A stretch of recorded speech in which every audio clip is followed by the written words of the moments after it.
I don't like girls.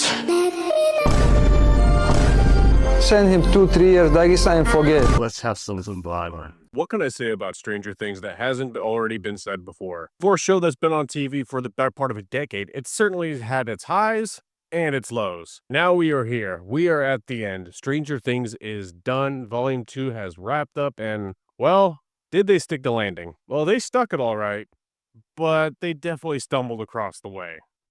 A lot in some cases. There were certainly some things about Volume 2 that I did enjoy. But unfortunately, the slog that it was to get here gave me some aspects of disbelief and some that were just exploded just because the Duffer Brothers wanted to. Let's start off with the plot now, shall we? Our old buddy Henry here is still going to be using the kids, specifically Holly, to use as a battery pack because he thinks he can channel them to connect the worlds between us and the Upside Down. But a lot of these intense moments are going to be cut short because they decided to spend Will's coming out scene more like a Hallmark special than some psychological thriller that we're supposed to be watching this TV show. Why? Because reasons. I have nothing against Noah, the actor playing Will here, but we all knew that he was gay years and years ago. There is no need for them to spend 12 hours shooting that one scene. It's not needed. We all knew from the beginning. But that's going to be one of the big talking points that people like to use, and honestly, I just don't care, quite honestly. But what we are seeing is things with 11 are going to be heating up. Even with Max and the original characters, are still going to be trying to figure out what's going on. Why are they trying to connect the bridges?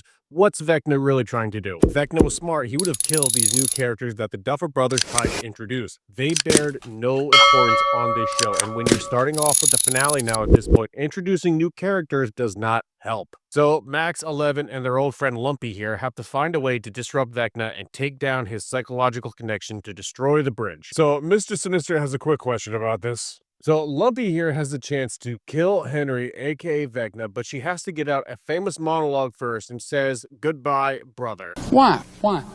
Why? Lumpy here had a chance to end everything right there, but she wanted to get that monologue out first instead of stabbing him. But, well, hey, here we are. Who then predominantly gets away? But Max and Holly here are still going to be trying to meet up with the rest of the crew, and when they finally do, they need to decide a plan to go after Vecna and kill his physical form and end him once and for all.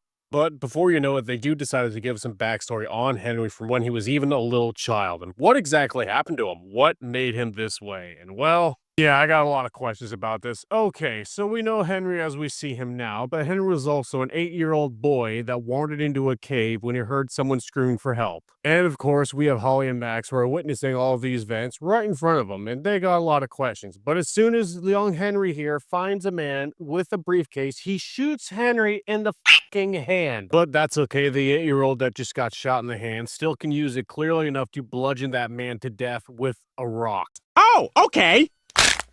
But once Vecna decides to get over his touchy-feely issues after he has his post-traumatic stress problems from when he was a little boy, the kids are able to track down Vecna and find his physical form. Big CGI fight coming up. Elle uses her abilities to fly through the air into the Mind Flayer's mouth to take down Vecna, whose physical form is located inside.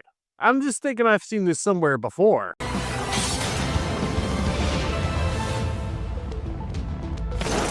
You absolutely stole that from Attack on Titan. I will die on that hill. But I won't run up that hill. Jesus Christ, I'm editing that out. No, I'm not. Sloan is able to get inside. The big showdown that everyone's been waiting for takes place, and honestly, it was pretty good. Yeah, there's definitely some unbelievable moments in there, but Rambo here did a pretty decent job because the writers let her do so. And because the writers let her do so, she's able to somehow work a weapon that she doesn't know how to use, including using water balloons filled with gasoline, hit down the Mind Flayer. And everything is all said and done, and everyone's able to rejoice and be happy. They still have to deal with Vecna, who is inside. And well, honestly, it was a pretty satisfying end. I will give it that. It's good to see them actually do something good with Will for once, aside from just making him cry all the time. But lo and behold, once Vecna is now down and out, they finally give Joyce something to do because she hasn't done complete shit all season. She cuts his head off. Then the group is finally able to leave and step back into reality. But oh, before they can do, the military is there to meet them. But Elle decides that she needs to stay. One blinding flash of light, and that's it. And Elle is gone. Or is she? But then Vinny Vita Vici, they're back into reality, and it is 18 months later, and the kids are finally graduating high school now.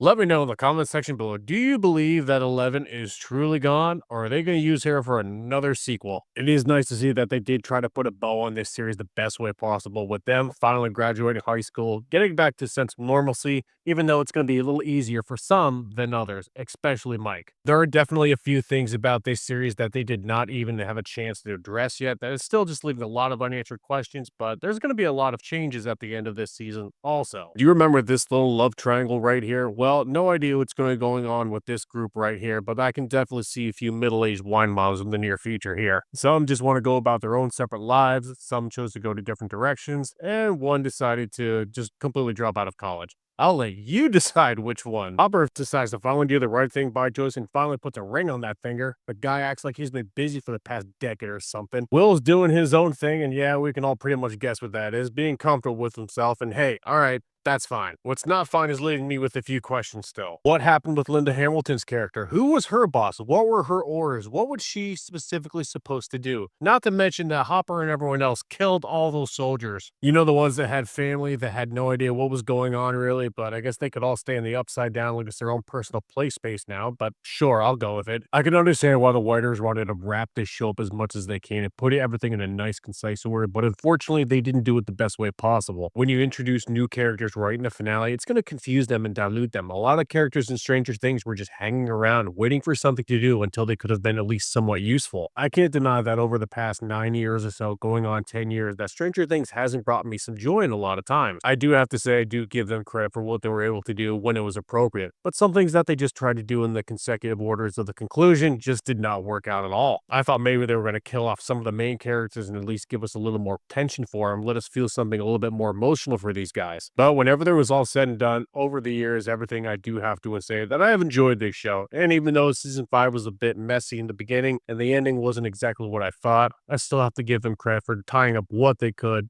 when they could. And I do gotta say it, even though it had some issues, I still really enjoyed a lot of parts of this show. I can deal with some of the messy parts. That makes Stranger Things a win. You will live.